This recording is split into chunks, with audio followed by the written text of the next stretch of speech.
Je vous salue partout dans le monde, partout où vous nous suivez. Nous vous aimons tellement beaucoup. Vous êtes bel et bien dans votre mission à la recherche de la vérité. Une émission présentée par votre frère Bob Elenga et qui se passe dans votre chaîne télévisée Pelenda TV, une chaîne éducative. Aujourd'hui, nous allons discuter sur un thème qui fait la vogue aujourd'hui. Il s'agit de la théologie. Nous allons le faire avec l'homme de Dieu, un enseignant de la parole, quelqu'un que je connais bien. Il s'agit du révérend pasteur Bonnard Moulenda, à qui je dis bonjour. Bonjour, pasteur. Bonjour, mon frère Bob. Oui, j'espère que vous allez bien. Oui, nous allons bien. Je viens d'apprendre qu'aujourd'hui c'est votre anniversaire. Joyeux anniversaire, pasteur. Merci beaucoup. Je vous en suis infiniment reconnaissant. Sans plus tarder, nous bondissons sur notre sujet. Pasteur, qu'entendez-vous par la théologie? Expliquez-nous, c'est quoi la théologie? Bon, la théologie, au sens strict, c'est l'étude des dieux. C'est une étude systématisée des dieux, de la personne des dieux. La théologie, c'est une étude systématisée de la personne de Dieu.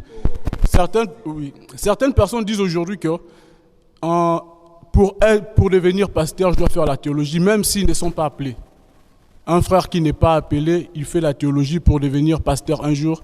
Et d'autres disent que ce n'est pas important de faire la théologie. Quel est votre apport par rapport à cette discussion?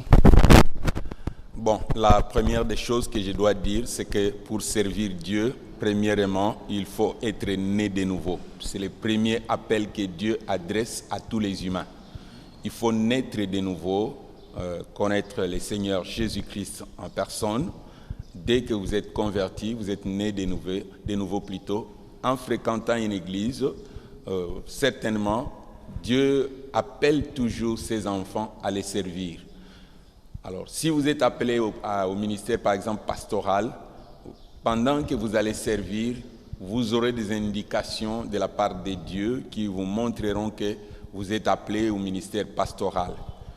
Ce n'est pas conforme aux Écritures que pour servir Dieu, il faut avoir fait la théologie. À moins que vous soyez, par exemple, un païen, vous faites la théologie simple comme une science, vous serez pasteur, mais un pasteur qui n'honore pas Dieu parce que vous n'avez pas été appelé par Dieu. Voilà ce que je peux un peu dire. Est-ce que vous croyez qu'il y a des gens qui font la théologie simple comme une science, juste pour avoir la connaissance de Dieu, la connaissance de la parole de Dieu? Je n'ai pas besoin d'indexer personne, mais il y en a. Il y en a qui ont fait la théologie comme science. Lui-même n'est jamais né de nouveau. Il n'a aucune relation personnelle avec le Seigneur. Et il l'enseigne ou la propage comme science. Il peut aussi être ministre de Dieu. Paul parle dans les Écritures déjà des ministres qui servent les ventres. C'est-à-dire qu'il n'est pas appelé à servir le Seigneur, mais il a trouvé qu'à un moment donné, pour gagner la vie, il devrait être prédicateur. Et en prêchant, il trouve un salaire pour vivre. Donc c'est différent d'être appelé par le Seigneur. C'est différent d'être appelé par le Seigneur. C'est une bonne chose. Pasteur, aujourd'hui, il y a certaines personnes qui disent que non, je dois faire la théologie pour devenir pasteur. Parce que même si je suis appelé, si je ne fais pas la théologie, peut-être je serai ignoré auprès des autres pasteurs. Est-ce que c'est vraiment une évidence? Bon, faire la théologie, ce n'est pas ça la porte au ministère. Mais quand vous êtes appelé et que vous avez la certitude que vous devez servir le Seigneur, il est important que vous vous fassiez former et pour vous rendre efficace dans les ministères et aussi pour que vous soyez éveillés, vous ayez une ouverture d'esprit par rapport aux choses de Dieu.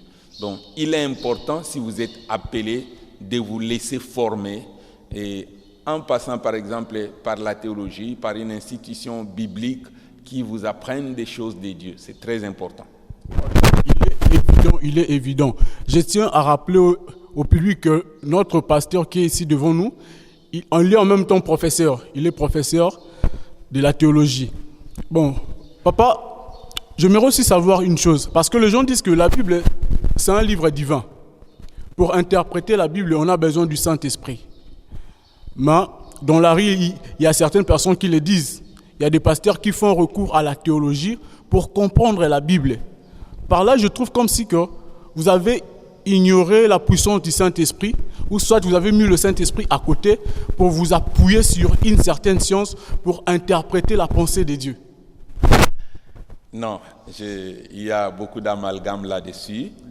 Je dois vous dire que d'abord, je suis pasteur. J'ai été appelé avant de faire les études bibliques. Et avant de faire les études bibliques, j'étais aussi de ceux qui croyaient que faire la théologie, c'est devenir abject ou bien c'est abandonner la foi. J'ai fait les études bibliques par interpellation divine. Le Seigneur m'a recommandé d'aller à l'école. Et c'est comme ça que je me suis retrouvé à l'école biblique.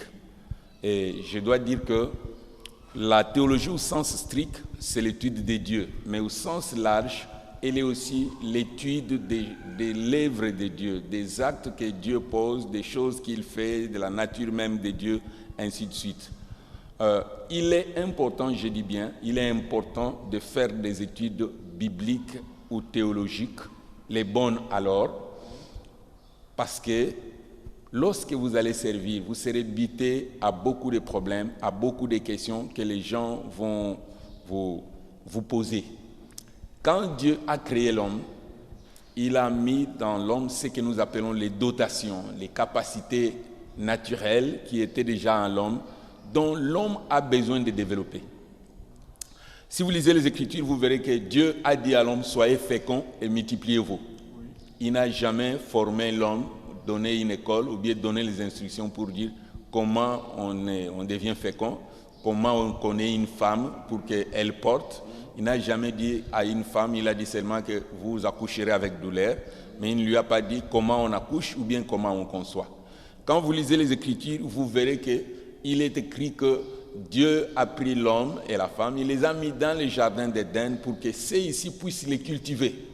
Dieu n'a jamais donné une houe à un homme. Il n'a jamais dit à un homme, prends telle semence, jette-la par terre pour qu'elle pousse. Il n'a jamais dit à l'homme comment tourner la terre pour que l'arbre pousse, ainsi de suite. Donc, il y a des choses que Dieu savait que dans la dotation mentale de l'homme, dans les capacités mentales qu'il y a dans l'homme, il est lui-même capable de se prendre en charge et de s'assumer, et que lui, Dieu, n'ait donné que les lignes maîtresses pour que l'homme fasse le reste. Ça, c'est très profond. C'est vraiment très profond. C'est une autre dimension, pasteur. Évoluons.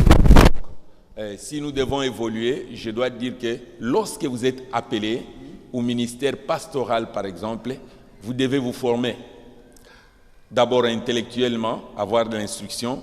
Deuxièmement, bibliquement et, si je peux dire aussi, théologiquement. Dans le sens que vous allez recevoir dans l'Église les gens de tous les horizons. Vous serez buté aux questions médicales, aux questions de développement, aux questions sociales, aux questions intellectuelles, aux questions psychologiques, aux questions, je ne sais pas moi, des foyers. Et le pasteur doit avoir une ouverture de l'esprit et liée aux Écritures, conduit évidemment par le Saint-Esprit pour savoir répondre à toutes ces catégories de questions-là. L'école vous donne les capacités de mieux servir. L'école vous ouvre l'esprit ou les horizons de l'esprit pour que vous compreniez mieux les problèmes que les gens amènent et que vous puissiez mieux y répondre.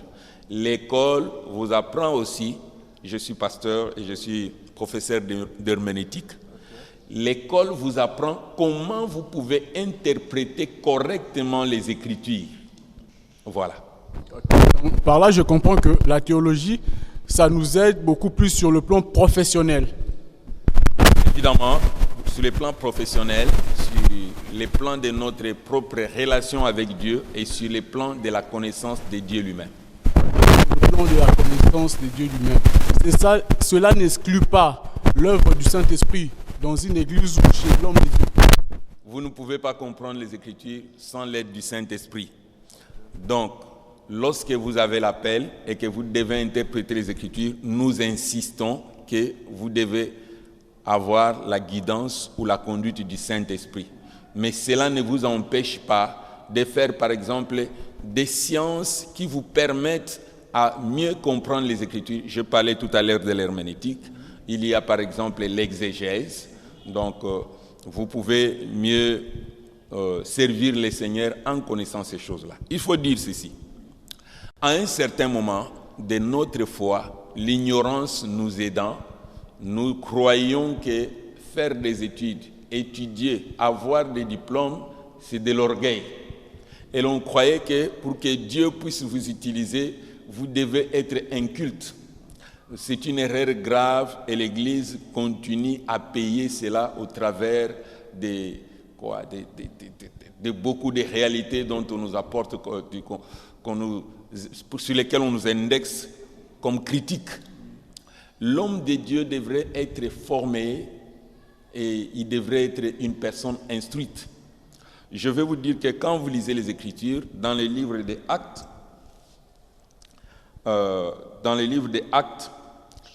chapitre 4, verset 13, il est écrit clairement que les apôtres étaient reconnus comme des personnes sans instruction, mais on s'étonnait comment ils parlaient avec assurance. Évidemment, c'est peut-être parce qu'ils étaient conduits par le Saint-Esprit. Mais lorsque vous lisez toujours Actes des apôtres, chapitre 7, verset 22, les mêmes apôtres vous disent que Moïse, avant que le Seigneur l'appelle pour les servir, il a été instruit dans les écoles, dans toutes les universités égyptiennes. Quand vous lisez dans le livre de Daniel, au chapitre 1er, versets 3 à 4, un peu plus bas encore jusqu'à 12-13, vous verrez que Daniel, avant de servir le Seigneur, il avait été instruit dans les universités certainement royales de l'Empire babylonien. Et après les études, ils étaient 10 fois supérieurs aux autres candidats élèves. Ce qui a fait qu'on les utilise pour servir auprès du roi. Mais aussi, il ne faut pas oublier que les gens qui ont beaucoup écrit dans les Écritures, Dieu les a choisis en utilisant aussi leur degré d'étude pour servir dans sa cause. Et c'est ainsi que vous voyez que dans l'Ancien Testament, la personne qui a le plus écrit, c'était Moïse. C'est quelqu'un qui a beaucoup étudié. Vous verrez aussi que dans le Nouveau Testament, celui qui a le plus écrit, c'est Paul. C'est quelqu'un qui a beaucoup étudié au pied de Gamaliel. Évidemment que les études à l'époque des apôtres n'étaient pas comme elles sont aujourd'hui de manière classique. À leur époque, lorsque moi, Moulinda, j'ai un enfant que je voudrais qu'il devienne forgeron, il n'y avait pas des écoles classiques de forgerons. J'amenais mon enfant à partir déjà de l'âge de 8, 10, 12 ans au pied d'un forgeron professionnel. Et mon fils, à force de demeurer avec les forgerons, à force de voir, à force d'entendre, d'approcher les forgerons et de les fréquenter, il va avoir une certaine maîtrise sur la technique de la forge.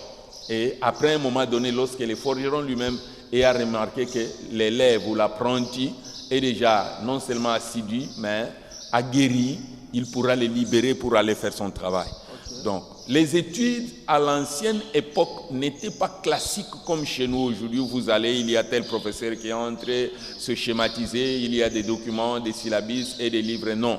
Mais au moins, les gens faisaient les études à leur manière à cette époque-là.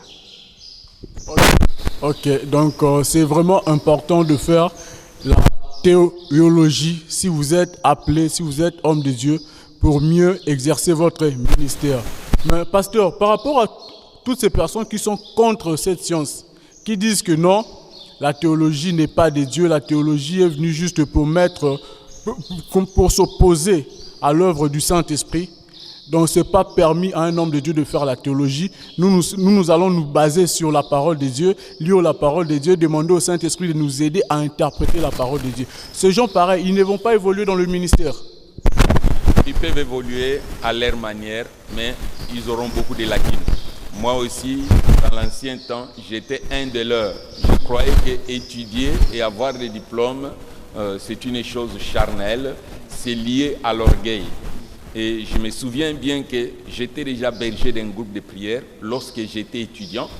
Et à chaque fois que j'avais un problème, des amis et des frères venaient toujours me dire « Oh, probablement c'est le Seigneur qui veut que vous arrêtiez les études pour que vous puissiez les servir à temps plein. Donc je devrais abandonner les études. Une ancienne conception. Une ancienne conception. Mais j'ai terminé mes études séculières avant même de faire des études bibliques. Donc, quand vous étudiez, vous avez beaucoup d'avantages. Vous allez discuter et parler sans complexe en exposant l'évangile aux gens qui ont étudié, quel que soit leur niveau. À supposer que vous soyez médecin, vous aurez la facilité de partager l'évangile à vos collègues médecins. À supposer que vous soyez un ingénieur, vous soyez un technicien dans un domaine quelconque, vous aurez la facilité de partager l'évangile avec vos collègues de ce domaine-là qu'un pasteur qui n'a pas étudié. Et je vais vous dire une chose, une histoire. Dans mes voyages missionnaires, j'ai croisé un papa qui était 3 fois docteur.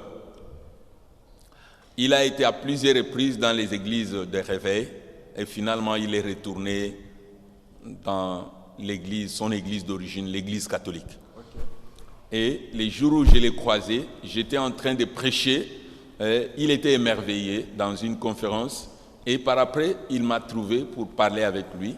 Nous avons causé longuement et l'une des choses qu'il m'a fait comme remarque est celle-ci.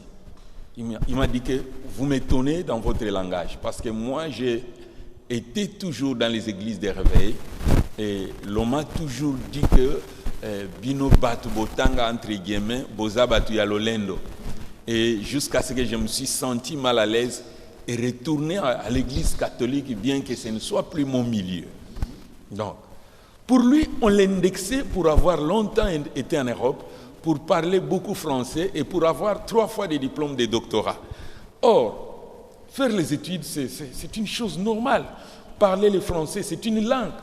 Donc, les chrétiens de France ne doivent pas dire que pour qu'ils soient des bons chrétiens, il faut qu'ils viennent parler lingala ou bien qu'ils retournent parler hébreu. Non, le français, c'est une langue, ça n'a rien d'orgueilleux. Donc, élevons un peu notre façon de voir les choses. Le monde ne se limite pas à ce que nous sommes ou à ce que nous faisons. Paul dit qu'il doit prêcher l'évangile aux Grecs, aux Romains et à tous les peuples. Donc, les gens de toutes les catégories sociales, de tous les niveaux sociaux, de tous les rangs d'études ont droit à l'évangile. Et nous avons l'obligation d'annoncer l'évangile à ces gens-là. Nous devons leur parler par rapport à leur langage, par rapport à leur milieu, par rapport à leurs niveaux sociaux, par rapport au contexte de leur vie. Et si nous n'avons pas étudié, nous aurons beaucoup de difficultés d'aborder de pareils gens. Nous serons bornés, si vous permettez un peu les termes, sans indexer personne. Pasteur, ce n'est pas ça qui est à la base de plusieurs doctrines aujourd'hui. Parce qu'aujourd'hui, il y a beaucoup de doctrines qui nous ombrillent de temps en temps. Nous sommes dans cette émission qu'on appelle « À la recherche de la vérité ». Nous sommes là pour aider le peuple de Dieu, les enfants de Dieu, à connaître la vérité sur la parole de Dieu. Bon, c'est une des réalités. Donc, l'effoisonnement des doctrines est aussi dû à la mauvaise interprétation des Saintes Écritures.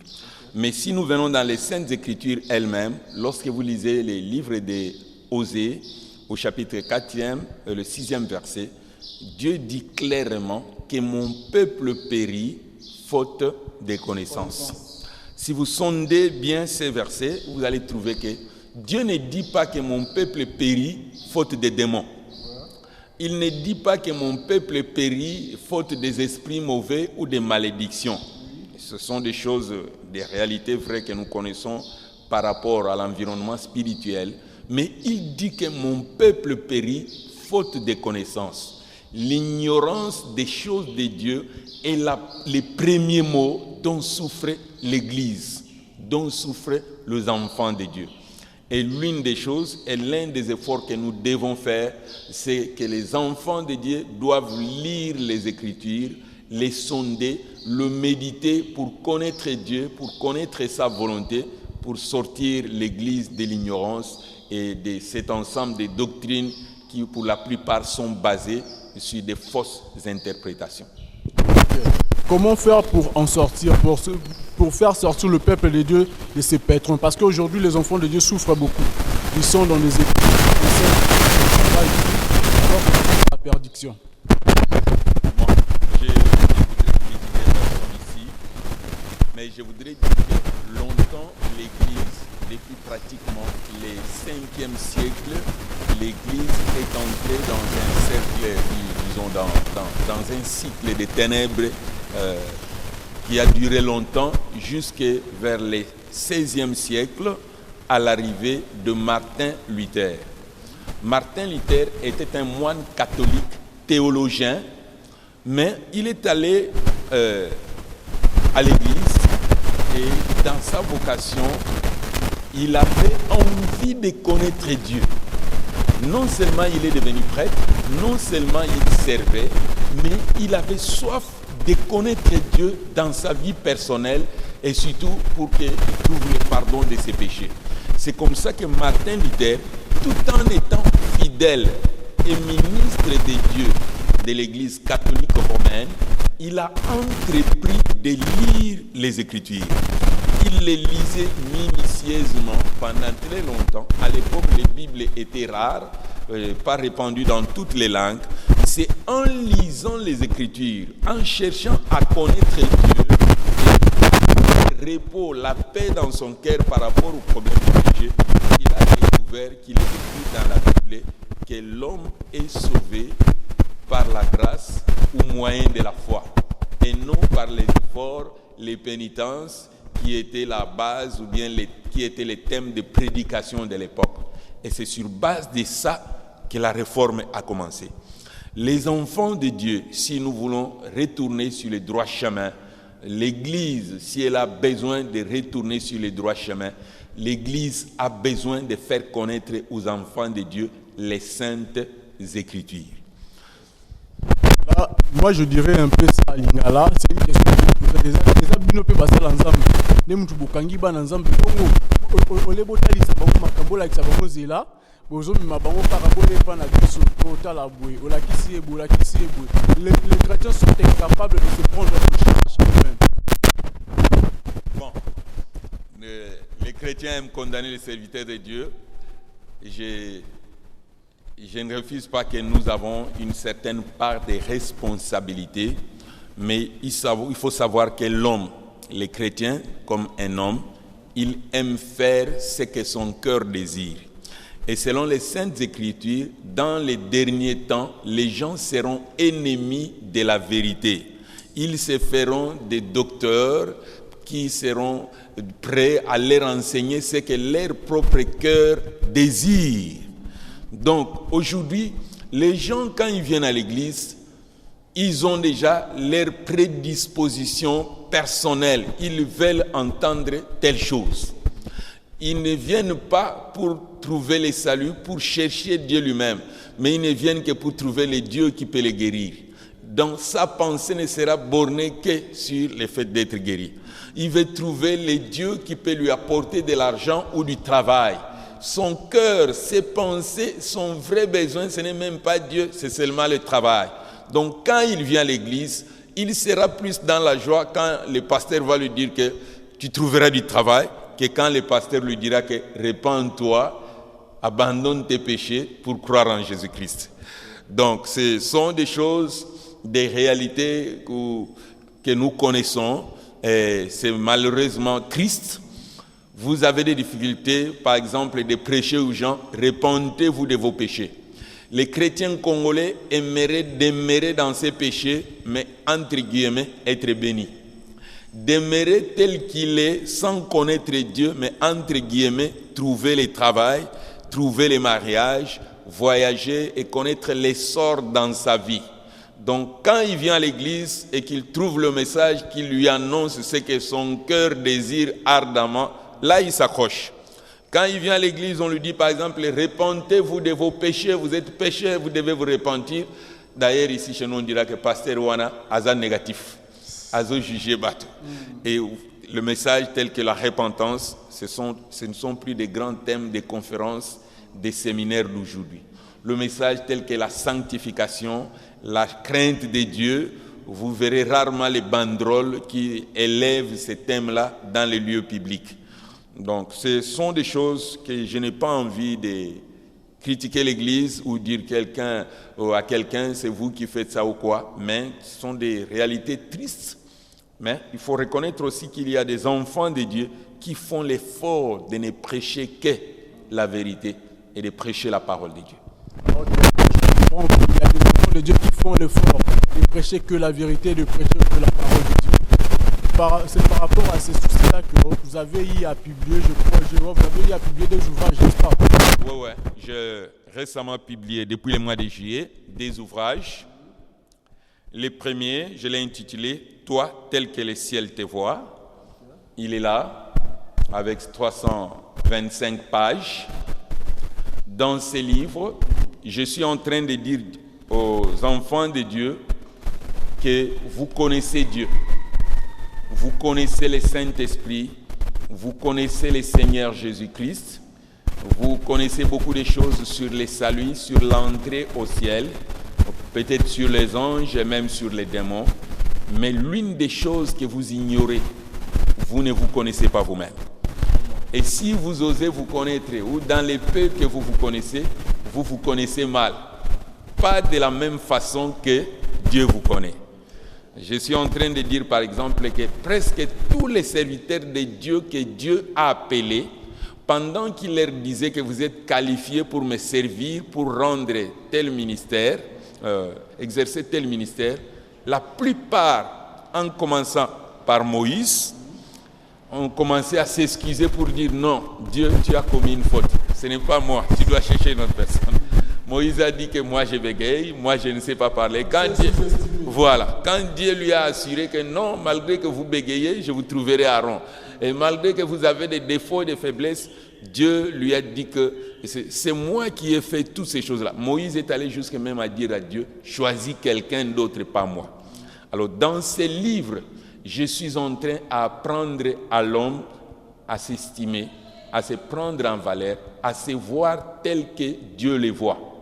Donc, si vous lisez ces livres et que vous les lisez de manière vraiment sincère, que vous les comprenez dans sa quintessence, vous aurez la révélation de vous-même. Vous connaîtrez ce que Dieu dit de vous-même. Parce qu'aujourd'hui, les enfants de Dieu s'ignorent eux-mêmes. Voilà. Ils ne savent pas qui ils sont. Voilà. Ils tremblent devant n'importe quoi, devant n'importe qui. Ils se sous-estiment même. Mais dans ce livre, il y a vraiment un chapitre qui parle de ça. Voilà. Je suis en train de dire ici que si l'enfant de Dieu se connaît tel que le ciel le connaît, il va s'estimer, il va se faire confiance et Dieu va l'utiliser davantage. Ok. Voilà. C'est vraiment très important. Dans les deuxième livre, celui-là, je l'ai écrit, racheté par le sang précieux de Jésus-Christ. Donc, dans ces livres, ce sont des documents de la Pâque qui ont été compilés depuis de longs moments que nous avons mis ensemble. Je parle de l'histoire de la rédemption. Comment a commencé l'homme, comment il a péché, qu'est-ce que Dieu a fait pour les sauver et comment la rédemption qui a commencé par la promesse depuis le jardin d'Éden est allée culminer jusqu'à la mort de Jésus-Christ sur la croix. Je dis ici que lorsque vous croyez en Jésus-Christ, vous êtes racheté, vous devenez la propriété privée de Dieu. Votre identité a changé, vous n'appartenez plus aux anciens maîtres. Le sang de Jésus qui a coulé sur la croix, les quelques gouttes étaient tellement précieuses, quelques gouttes précieuses et valeureuses, qu'elles ont changé la destinée éternelle de l'homme.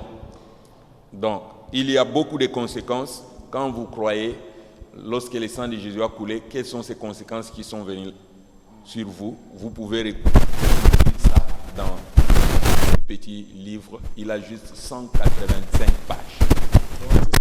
C'est vraiment intéressant. J'ai même envie d'en avoir. Pour en avoir. Vous me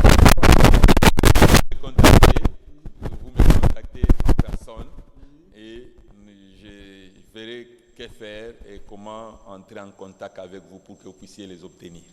Okay. Parce qu'il y a certaines personnes qui sont en dehors de notre pays, en dehors de la RDC. Ouais.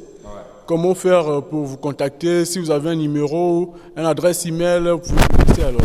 J'ai un numéro par lequel il faut m'avoir personnellement par WhatsApp ou bien directement par téléphone. C'est le 243 81 511 05 07. 243, dont l'indicatif du Congo, 81 511 05 07. Nous pourrons parler avec lui, avec eux. Je suis en train d'étudier la possibilité d'entrer sur Amazon parce que j'ai eu des contacts à l'extérieur où les gens me demandent de poster mes livres sur Amazon. Je suis en train d'étudier la possibilité. Au temps marqué, j'informerai les gens que nous sommes sur Amazon. N'hésitez pas de contacter le révérend pasteur Bonnard Moulenda pour avoir ses livres. C'est vraiment des ouvrages intéressants. J'ai vraiment eu le temps de l'écouter, de comprendre. Donc, j'ai vraiment envie de pouvoir faire de recherche là-dessus. Parce que la Bible dit, mon peuple périt faute de connaissance. Aujourd'hui, les enfants de Dieu ne veulent plus avoir la connaissance, ne veulent plus chercher à faire des recherches pour connaître en profondeur la parole de Dieu, pour connaître en profondeur les réalités de sa vie. Donc, c'est vraiment ça intéressant. Bon, pasteur, vous êtes pasteur, vous avez une église. C'est où votre église et puis quels sont les programmes de votre église? Je suis pasteur de l'église du Voile Déchiré. Je suis président et représentant légal de l'Action des missionnaires chrétiens. Notre siège social est à Barumbu, avenue Mukelenge au numéro 8. Nous avons culte tous les dimanches à partir de 9h jusqu'à 11h30. Le mardi de 17h à 19h30, les jeudis de 17h à 19h30, en dehors des programmes particuliers tels que des séminaires et autres. Donner l'adresse de son église. Quiconque aura besoin du salut, quiconque aura besoin d'écouter ce que nous venons d'écouter ici. Parce que c'est un enseignement de la parole de Dieu. Il faut aimer la parole, il faut aimer avoir la connaissance. Parce que si vous manquez de la connaissance, en tout cas, la Bible dit, mon peuple périt faute de connaissance. Donc, quiconque aura besoin de contacter le pasteur, sûrement le numéro a été déjà communiqué, ainsi que l'adresse de l'église. Un mot de la fin, pasteur, à ceux qui nous ont suivis. Voilà. J'aime pas dire les mots de la fin parce que je suis encore vivant. Mais pour terminer l'émission, je dois dire que la connaissance est très très importante. Quand nous étions petits, on nous cachait beaucoup de choses et aussi l'on nous trompait. En tel endroit, il ne faut pas faire telle autre chose, sinon telle autre chose suivra. Mais lorsque nous avons grandi, nos yeux se sont ouverts, nous avons découvert que les aînés nous trompaient, ils nous roulaient dans la pratique. Et nous avons quitté toutes ces choses-là. Donc, la connaissance est très très importante. La Bible nous dit, mon peuple périt faute de connaissance. La Bible ajoute encore, lorsque vous lisez Proverbes chapitre 24, verset 1 et 4, la Bible dit que la connaissance donne le pouvoir, elle donne la puissance, et même si je peux dire la force. Dans le monde, les gens disent que la vraie pouvoir, c'est la connaissance. Aujourd'hui, nous sommes au siècle de l'information. Avoir la connaissance des choses, connaître l'information, c'est ça le vrai pouvoir. Et les grandes puissances, aujourd'hui, la première des choses qu'elles font, c'est de collecter les informations sur toutes choses. Et pour nous, les enfants de Dieu, nous avons besoin de connaître la vérité, de connaître qui est Dieu, comment il opère, quelle est sa parole, quelle est sa volonté, que veut-il que nous puissions faire. Ce sont des questions que nous devions nous poser pour nous approcher et connaître Dieu. Dieu lui-même nous invite à les chercher par tous les moyens, de toutes les manières, en tout lieu, et que nous puissions les trouver si c'est possible. Donc, selon Actes chapitre 17, verset 27, nous avons besoin de chercher Dieu, nous avons besoin de connaître la vérité, et la vérité se trouve dans les Saintes Écritures. Et Dieu vous bénisse. Et Dieu vous bénisse. Merci. Bastien, merci d'être venu, Nous sommes arrivés à la fin de notre mission, mes chers téléspectateurs. J'ai dit merci à tout le monde qui nous a suivis partout où vous êtes. Merci à mon réalisateur, Glody Toukou. Merci à Agla. Et merci aux enfants de Dieu qui nous soutiennent de près comme de loin. Et je vous demande de vous abonner massivement dans notre chaîne Pelenda Télévision. La suite au prochain numéro, je crois que vous ne serez pas déçus. Je vous laisse.